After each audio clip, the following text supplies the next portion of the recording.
بسم اللہ الرحمن الرحیم۔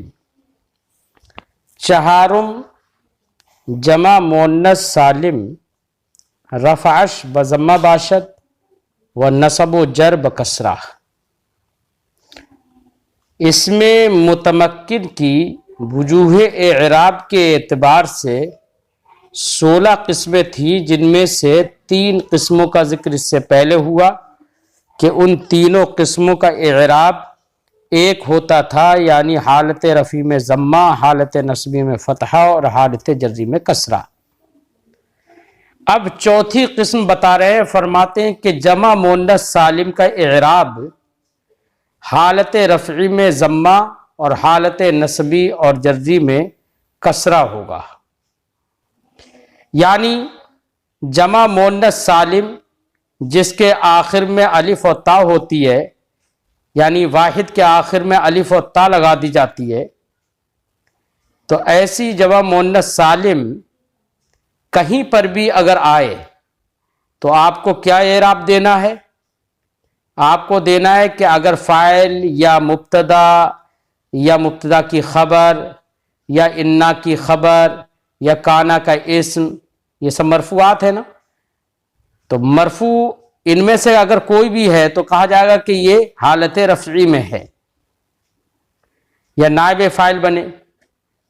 تو اگر جمع مؤنث سالم ان میں سے کوئی بھی ہو تو کہا جائے گا کہ یہ جمع مؤنث سالم حالت رفعی میں ہے۔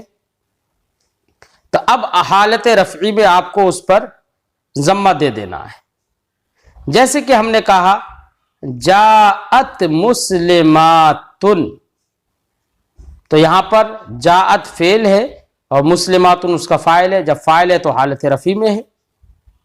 اب حالت رفعی میں کیا اعراب پڑھ لیا ہم نے؟ ضمے کے ساتھ۔ تو حالت رفعی میں ضمے کے ساتھ پڑھا، تو اب ہم پڑھیں گے جاءت مسلماتن۔ ایسے ہی اگر کہیں پر مسلماتن یہ جمع مؤنث سالم ہے، یہ کہیں پر مبتدا بن جائے تب بھی اعراب کیا دیں گے؟ رفع کا۔ جیسے کہ ہم کہیں المسلمات قائمات، تو یہاں پر المسلمات مبتدا بن گیا، تب بھی ہم نے حالت رفعی میں کیا دے دیا؟ رفع دے دیا، یعنی ضمہ دے دیا۔ ایسے ہی کہیں پر خبر بن جائے مبتدا کی، تو مبتدا کی خبر بھی مرفوع ہوتی ہے، لہذا وہاں پر بھی حالت رفعی میں ضمہ دیں گے اور کہیں گے ہن مسلماتن، تو یہاں پر مسلماتن ہن کی خبر بن گیا۔ بہرحال خلاصہ گفتگو یہ ہے کہ جمع مؤنث سالم جس میں واحد کا وزن سلامت رہتا ہے، جس کے آخر میں واحد کے آخر میں الف تا لگا کر بناتے ہیں، تو وہ جمع مؤنث سالم کہلاتی ہے۔ جمع مؤنث سالم کا اعراب حالت رفعی میں ضمے کے ساتھ ہوگا، ٹھیک ہے۔ ایسی حالت نصبی اور جری دونوں میں کسرے کے ساتھ ہوگا۔ تو جمع مؤنث سالم میں حالت نصبی میں آپ زبر مت دینا، کیا دینا ہے؟ زیر دینا ہے، لہذا ہم کہیں گے رأیت مسلماتن، تو مسلماتن یہاں پر مفعول بھی بن گیا رأیتو کا، ٹھیک ہے۔ تو اب مفعول بھی بنا، تو اب اس کو ہم نے کیا دے دیا؟ مسلماتن، زیر دے دیا نا، کسرہ دے دیا۔ ایسی حالت جری میں ہو، یعنی یہ اس پر حرف جار داخل ہو جائے تب بھی جر ہوگا۔ تو حالت نصبی اور جری دونوں میں جمع مؤنث سالم کا اعراب کسرے کے ساتھ ہوگا، لہذا ہم کہیں گے مررتو بمسلماتن، اس طریقے سے کہیں گے۔ تو چونکہ حرف جار داخل ہو گیا، یا مضافلہ ہو جائے، جیسے کہ ہم نے کہا ولد مسلماتن، بیت مسلماتن، مسلمان عورتوں کا گھر، تو یہاں پر بیت مسلماتن، مسلماتن مضافلہ بن گیا، اس لیے یہ حالت جری میں ہوا۔ جب حالت جری میں ہوا تو اس پر کسرہ آئے گا، ٹھیک ہے۔ جمع مؤنث سالم کا اعراب یہ آپ نے پڑھا۔ فرماتے چہارم، ان 16 قسموں میں سے چوتھی قسم ہے جمع مؤنث سالم، اس کا اعراب ہوگا رفعش بضمہ باشد، اس کا حالت رفعی میں اعراب ضمے کے ساتھ ہوگا، و نصب و جر بکسرہ، اور نصب اور جر کسرے کے ساتھ ہوگا، یعنی حالت نصبی اور جری میں کسرے کے ساتھ اعراب ہوگا۔ جیسے ہن مسلماتن،